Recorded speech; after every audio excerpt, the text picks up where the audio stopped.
अच्छे हैं। 7 दिन तक इनकी पूजा चली है और उसके बाद ये अभिमंत्रित होते जब ये दिए जाते हैं कि गुरुओं की बोलते देखो ये जो तुम्हारे तुम लोगों से पैसे लिए हैं इसमें नहीं मिलाए, अलग उठा के रखी है। ये पैसे हम गुरुओं के पास ही पहुँचाएंगे। हमें तो गुरुओं का आशीर्वाद इतना है कि उनकी कृपा से हम कर खा रहे हैं, उनका इतना काम तो हम कर ही सकते हैं, है ना। और वो भी किसके लिए करते हैं? वो सिद्ध पुरुष है, वो किसके लिए करते हैं? वो भक्तों के लिए करते हैं। इसलिए परमात्मा सर्वे सुखन से सर्वे भवन्तु निरामया, सर्वे सब सुखी रहें, सब निरोगी रहें।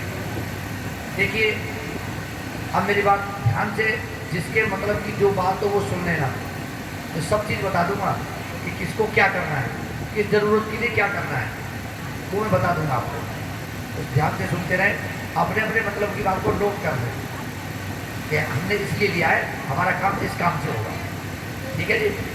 अब सुनिए, जिस बच्चे की विवाह शादी में बाधा आ रही हो, लड़का हो या लड़की, ठीक है ना।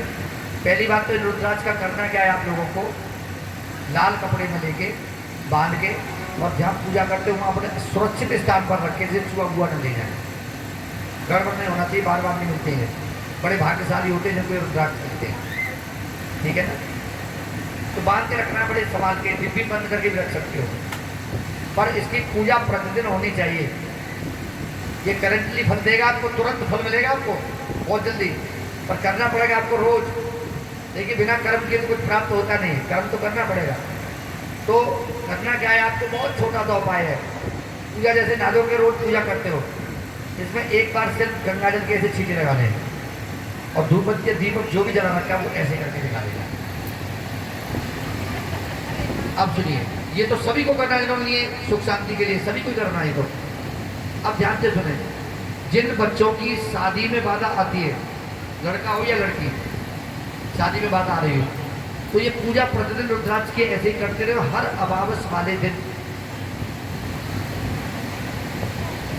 1 पेड़ा 2 पेड़ा जो श्रद्धा हो, पर एक तो जरूर होना ही चाहिए, लेना है। और उस पेड़े में से ऐसे करके भोलेनाथ का ध्यान करके कब रुद्राक्ष का भोग लगाना है। और उस पेड़ को अपने घर में ही, बाहर वाले को नहीं देना है, घर में प्रसाद के रूप में खा लेना है, क्योंकि शादी बहुत जल्दी हो जाएगी। पूरी साल नहीं हम पकड़ पाएंगे, या कितने दिन से परेशान होगी तो पक्का चाहे लड़का हो या लड़का। जहाँ तक काल तरफ दोष भी होगा ना, वो भी शांत हो जाता है इससे। जिनके काल तरफ दोष होता है वो भी शांत हो जाता है। एक बात। दूसरी बात, किसी की नौकरी में बाधा आ रही है, नौकरी पेशा नौकरी के लिए नहीं कर पा रहे हैं, तैयारी बहुत करते हैं परंतु वो आगे नहीं बढ़ पा रहे हैं। उनका नंबर आते आते कभी 1 नंबर चलेगा, कि 2 नंबर चलेगा, आधे नंबर चलेगा, नहीं वो रुक जाते, रुकावट आ जाती है, ठीक है ना। उसको क्या करना है, उसको ये करना है, 7 काली मिर्च लेनी है, सुनिएगा। 7 कितनी? 7 काली मिर्च लेकर के धूप दीप जला करके पूर्णमासी वाले दिन, किस दिन?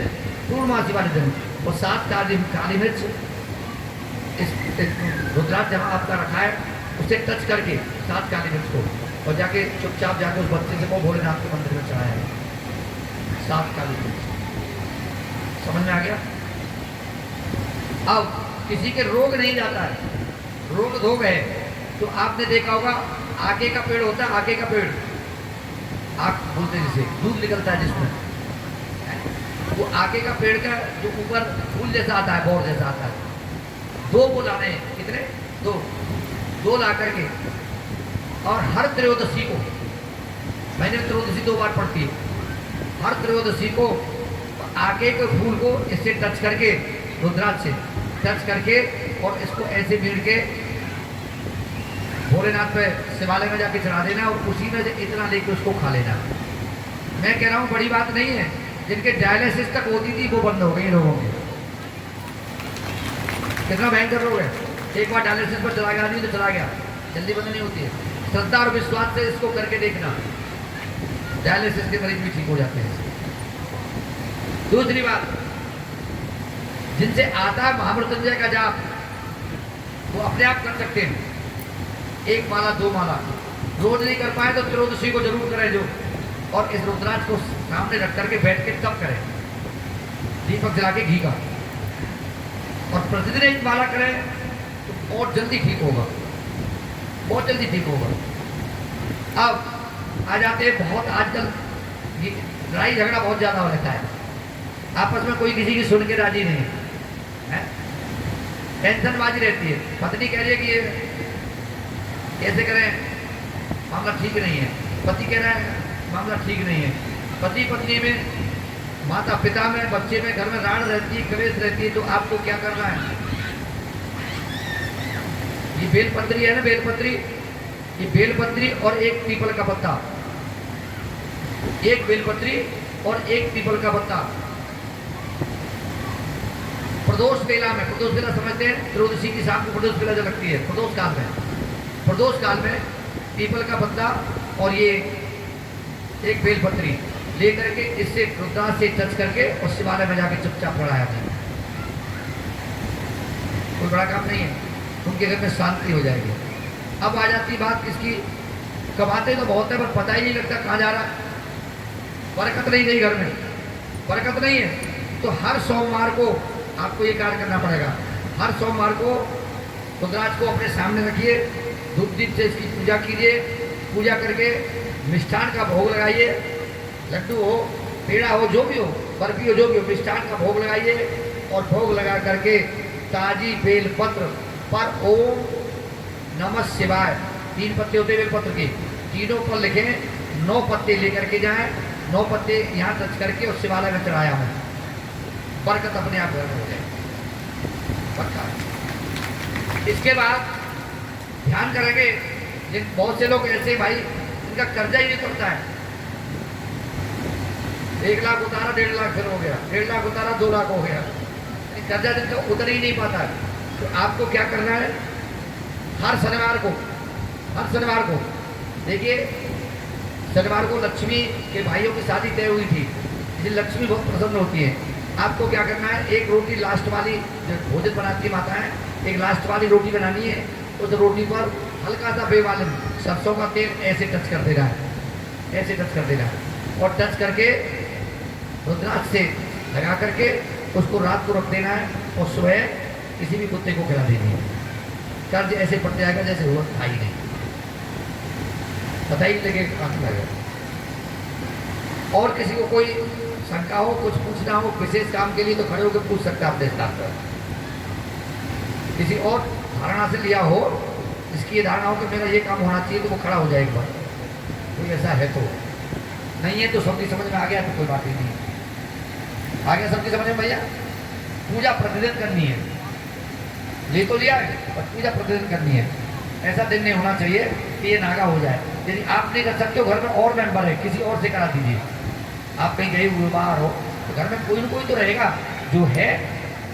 और कभी कभी ऐसा मौका आ जाता है कि आप सभी बाहर चले जाते हो तो इसको साथ भी ले जा सकते हैं, ऐसी कोई बड़ी दिक्कत नहीं। जहाँ हो वहाँ पूजा कर सकते हो, पर पूजा का क्रम मत तोड़ना। आ जाओ, क्या पूछना, फटाफट आओ, इधर आओ, निकल क्या देती, जिस देरी नहीं करते। सभी हाथ जोड़ने और मेरे साथ प्रार्थना करें। एक मिनट तो चाहिए और ज़्यादा फल लेना है तो एक भी पत्ता मत चढ़ा के आना, आप माल्यार्पण करें।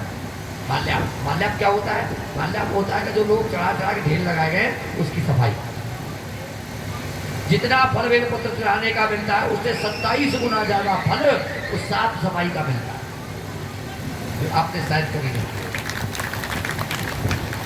चढ़ाने का फल अलग है, परंतु उसकी सफाई का फल किए ना, जो करते हैं उनको फल जरूर मिलता है? जाकर के कुछ तो जाकर बहुत शौक में थाली भर के बेल पत्र ले जाएंगे, थाली भर के, और चढ़ाएंगे। अरे चढ़ा के जो आ रहे हो ये भी तो देखो, इसकी सफाई कौन करेगा? तो आप माल्यार्पण करके आए, यानी उसकी साफ सफाई करके आए शिवालय में जाकर के, तो उसको अपार फल की प्राप्ति होती है। दूसरी बात, ये प्रतिदिन कथा में हमने आपको बेलपत्र दिए, ये प्रतिदिन खाने थे आपको। अब आपने क्या किया ये आप जाने। कल जो बेलपत्र हम आपको देंगे वो खाना नहीं होता है, वो बेलपत्र आपको खाना नहीं है। वो बेलपत्र संभाल करके जहाँ अपना कुबेर का भंडार है वहां पर रखना, जिससे आपके भंडार भर जाए। और पक्का भरेंगे भंडार, विश्वास है तो। विश्वास नहीं है, no release is without belief. यदि पूरा विश्वास है, श्रद्धा है, तो सब कुछ प्राप्ति होगी। ऐसा असंभव शब्द मेरे भोले बाबा क्या कोई है ही नहीं। उनके यहाँ तो सब संभव है, जो कहीं नहीं कभी नहीं होता हो वो यहाँ होता है। ये सच्चा दरबार है। अब मैं जैसा कि मैंने कल बताया था आप लोगों को, शिवलिंग बना के कौन कौन लाए, हाथ खड़े करना, बहुत लोग लाए। अपने अपने सामने शिवलिंग रख लो, अपनी थाली में अपने अपने सामने रख लीजिए, अपने अपने सामने रख लीजिए। आपकी हमारे पास रखी चिंता मत कीजिए, इसकी पूजा ही करा देंगे।